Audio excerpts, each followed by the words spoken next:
So I've been seeing a lot of things talking of the people making commentary. Interestingly enough, the ones I've noticed that have been making the commentary are wealthy black people making the commentary about we should not be rioting, we should not be looting, we should not be tearing up our own communities. And then there's been an argument of the other side of we should be hitting them in the pocket. We should be focusing on the blackout days where we don't spend money. But you know, I feel like we should do both. And I feel like I support both. And I'll tell you why I support both. I support both because when you have a civil unrest like this, there are three types of people in the streets. There are the protesters, there are the rioters, and there are the looters. The protesters are there because they actually care about what is happening in the community. They want to raise their voices, and they are there strictly to protest. You have the rioters who are angry, who are anarchists, who really just want to fuck shit up, and that's what they're going to do regardless. And then you have the looters. And the looters almost exclusively are just there to do that, to loot. Now, people are like, well, what did you gain? Well, what did you get from looting? I think that as long as we're focusing on the what, we're not focusing on the why, and that's my issue with that. As long as we're focusing on what they're doing, we're not focusing on why they're doing. And some people are like, well, those aren't people who are legitimately angry about what's happening. Those are people who just want to get stuff. Okay, well then, let's go with that. Let's say that's what it is. Let's ask ourselves why in this country in 2020, the financial gap between poor blacks and the rest of the world is at such a distance that people feel like their only hope and only opportunity to get some of the things that we flaunt and flash in front of them all the time is to walk through a broken glass window and get it. That they are so hopeless that getting that necklace, getting that TV, getting that change, getting that bed, getting that phone, whatever it is that they're gonna get, is that in that moment when the riots happen and if they present an opportunity of looting, that's their only opportunity to get it. We need to be questioning that why. Why are people that poor? Why are people that broke? Why are people that food insecure, that clothing insecure, that they feel like their only shot, that they are shooting their shot by walking through a broken glass window to get what they need? And then people want to talk about, well, there's plenty of people who pulled themselves up by their bootstraps and got it on their own.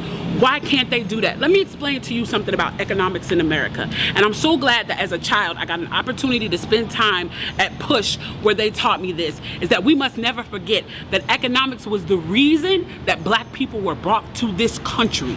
We came to do the agricultural work in the South and the textile work in the North. Do you understand that? That's what we came to do. We came to do the agricultural work in the South and the textile work in the North. Now, if I right now decided that I wanted to play Monopoly with you, and for 400 rounds of playing Monopoly, I didn't allow you to have any money, I didn't allow you to have anything on the board, I didn't allow for you to have anything. And then we played another 50 rounds of Monopoly, and everything that you gained and you earned while you were playing that round of Monopoly was taken from you. That was Tulsa, that was Rosewood. Those are places where we built black economic wealth, where we were self-sufficient, where we owned our stores, where we owned our property, and they burned them to the ground. So that's 450 years. So for 400 rounds of Monopoly, you don't get to play at all. Not only do you not get to play, you have to play on the behalf of the person that you're playing against. You have to play and make money and earn wealth for them, and then you have to turn it over to them. So then for 50 years, you finally get a little bit and you're allowed to play. And every time that they don't like the way that you're playing, or that you're catching up, or that you're doing something to be self-sufficient, they burn your game. They burn your cards. They burn your Monopoly money. And then finally at the release and the onset of that, they allow you to play and they say, okay, now you catch up. Now at this point, the only way you're going to catch up in the game is if the person shares the wealth, correct? But what if every time you share the wealth, then there's psychological warfare against you to say, oh, you're an equal opportunity hire. So if I played 400 rounds of Monopoly with you and I had to play and give you every dime that I made, and then for 50 years, every time that I played, if you didn't like what I did, you got to burn it like they did in Tulsa and like they did in Rosewood, how can you win? How can you win? You can't win. The game is fixed. So when they say, why do you burn down the community? Why do you burn down your own neighborhood? It's not ours. We don't own anything. We don't own anything.